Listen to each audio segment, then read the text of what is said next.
யாத்திராகவும் 34ஆம் அதிகாரம். வசனம் 1.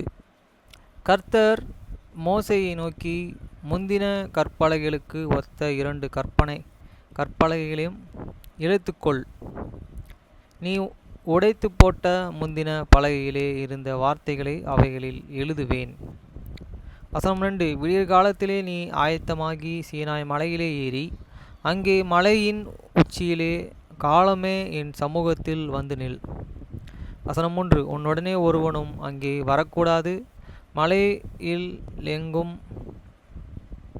ஒருவனும் காணப்படவும் கூடாது. அந்த மலையின் சமீபத்தில் ஆடு மாடு மேயவும் கூடாது என்றார். வசனம் 4.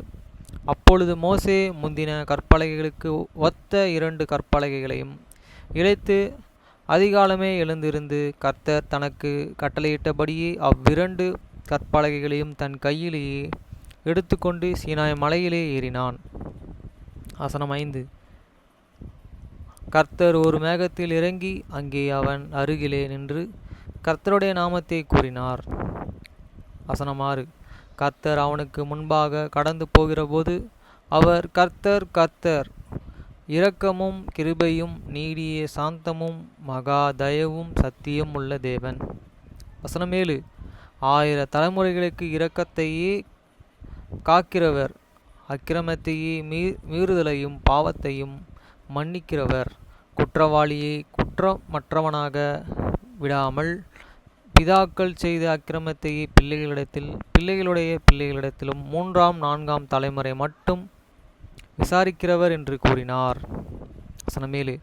1000 தலைமுறைகளுக்கு இரக்கத்தையே காக்கிறவர், அக்கிரமத்தையும் மீறுதல்களையும் பாவத்தையும் மன்னிக்கிறவர், குற்றவாளியை குற்றம் மற்றவனாக விடாமல் பிதாக்களில் செய்த அக்கிரமத்தையும் பிள்ளைகளுடைய பிள்ளைகளிடத்திலும் 3ஆம் 4ஆம் தலைமுறை மட்டும் விசாரிக்கிறவர் என்று கூறினார்.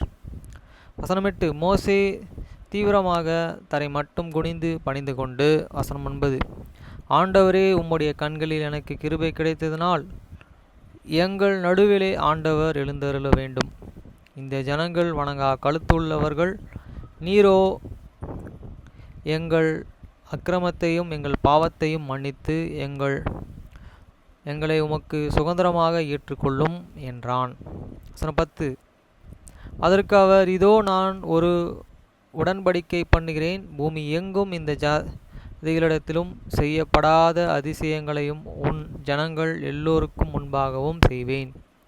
உன்னுடன் கூட இருக்கிற ஜனங்கள் எல்லோரும் கர்த்தருடைய செய்கையை காண்பார்கள்.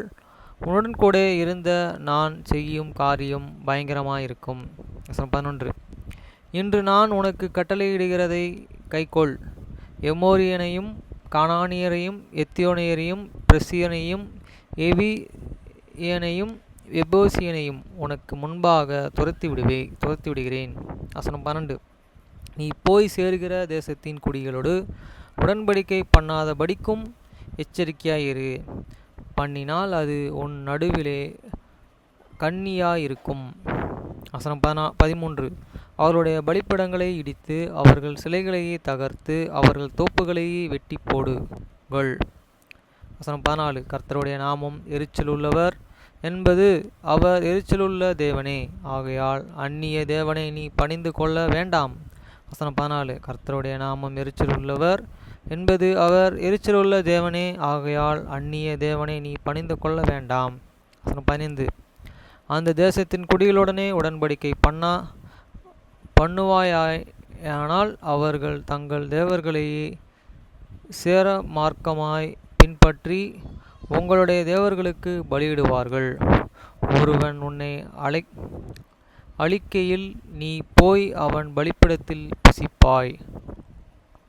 வசனம் 16. அவர்கள் குமாரத்திகளில் உன் குமாரருக்கு பொன்களை கொள்வாய். அவர்கள் குமாரத்திகள் தங்கள் தேவர்களை சேர மார்க்கமாய் பின்பற்றுவதும் அல்லாமல்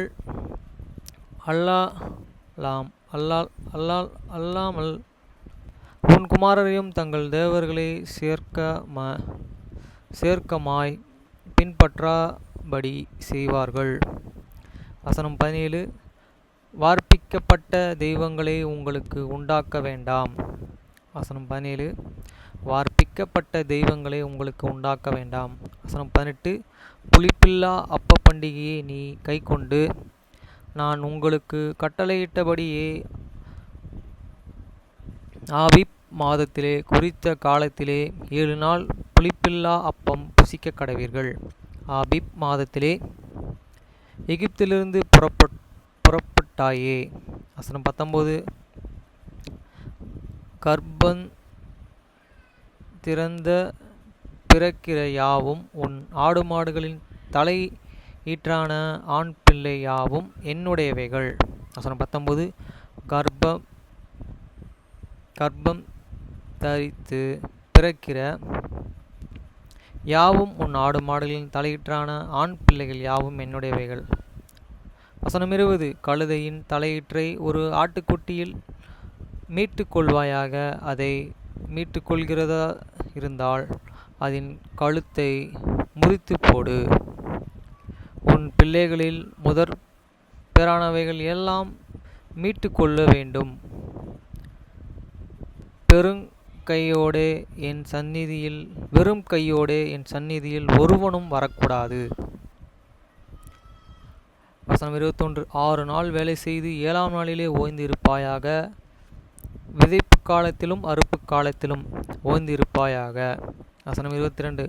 கோதுமை அறுப்பின் முடி முதற் பலனையை செலுத்தும் 7 வாரங்களில் பண்டிகையையும் வருஷம் முடிவிலே சேர்ப்பு காலம் பண்டிகையையும் ஆசாரிப்பாயாக. வசனம் 23. வருஷத்தில் 3 தரம் உங்கள் ஆண் மக்கள் எல்லோரும் இஸ்ரவேலின் தேவனாய் இருக்கிற கர்த்தராகிய ஆண்டவரை சந்நிதியில் வரக்கடவர்கள். வசனம் 24. நான் புறஜாதிகளை உங்கள் முன்னின்று துரத்திவிட்டு உங்கள் எல்லைகளை விஸ்தாரமாக்குவேன். வசனம் 24. நான் புறஜாதிகளே உங்கள் முன்னின்று துரத்திவிட்டு உங்கள் எல்லைகளை விஸ்தாரமாக்குவேன். வருஷத்திலே 3 தரம் உங்கள் தேவனாகிய கர்த்தருடைய சந்நிதிக்கு முன்பாக காணப்பட போயிருக்கும்போது ஒருவரும் உங்கள் தேசத்தை இச்சிப்பதில்லை. வசனம் 25. எனக்கு இடும் பலியின் இரத்தத்தை புளித்த மாவுடன் செலுத்த வேண்டாம். பஸ்கா பண்டிகையின் பலியை விடியற்காலம் வரைக்கும் வைக்கவும் வேண்டாம். வசனம் 26. உங்களின் நிலத்திலே முதல் விளைந்த முதற் பழத்தை உங்கள் தேவனாகிய கர்த்தரின் ஆலயத்திற்கு கொண்டு வாருங்கள். வெள்ளை ஆட்டுக்குட்டியை அதன் தாயின் பாலிலே சமைக்க வேண்டாம் என்றார். வசனம் 27. பின்னும் கர்த்தர் மோசேயை நோக்கி, இந்த வார்த்தைகளே நீ எழுது. இந்த வார்த்தைகளின்படியே உன்னுடன் இஸ்ரவேலோடும் உடன்படிக்கை பண்ணினேன் என்றார். வசனம் 28. அங்கே அவன் தண்ணீர் குடியாமலும் இரவும் பகலும் 40 நாள் கர்த்தருடனே இருந்தான். அவன் 10 கற்பனைகளாகிய உடன்படிக்கையின் வார்த்தைகளை பலகையிலே எழுதினான். வசனம் 29. மோசே சாட்சி பலகைகளை 2ஐயும் தன் கையிலே எடுத்துக்கொண்டு சீனாய் மலையில் இருந்து இறங்கிற போது தன்னுடனே அவர் பேசினதினாலே தன் முகம் பிரகாசிக்கிறவிருப்பதை அவன் அறியாதிருந்தான். வசனம் 30. ஆரோனும் இஸ்ரவேல் புத்திரரும் எல்லோரும் மோசேயை பார்க்க போது அவன் முகம் பிரகாசித்து இருப்பதைக் கண்டு அவன் சமீபத்தில் சேர பயந்தார்கள். வசனம் 31. மோசே அவர்கள் அழைத்தான். அப்பொழுது ஆரோனும் சபையிலுள்ள பிரபுக்களும் யாவரும் அவனிடத்திற்கு திரும்பி வந்தார்கள். மோசேயோ அவர்களுடனே பேசினான். வசனம் 32. பின்பு இஸ்ரவேல் புத்திரர்கள் எல்லோரும் அவனிடத்தில் சேர்ந்தார்கள். அப்பொழுது அவன் சீனாய் மலையிலே கர்த்தர் என்னுடனே பேசினவைகளை எல்லாம் அவர்களுக்கு கற்பித்தானே. வசனம் 33. மோசே அவர்களுடனே பேசிய முடிவும் அளவும் தன் முகத்தோள் மேலே முக்காடு போட்டு கொண்டிருந்தான். வசனம் 34. மோசே கர்த்தருடைய சந்நிதியில் அவருடனே பேசும்படிக்கு உட்பிரவேசித்ததும் முதல் வெளியே முக்காடு போட்டு இருந்தான். அவன் வெளியிலே வந்து தனக்கு கற்பிக்கப்பட்டதையே இஸ்ரவேல் சொல்லும் பொழுது இஸ்ரவேல் புத்திரர்கள் அவன் முகம் பிரகாசித்திருப்பதாய் கண்டார்கள்.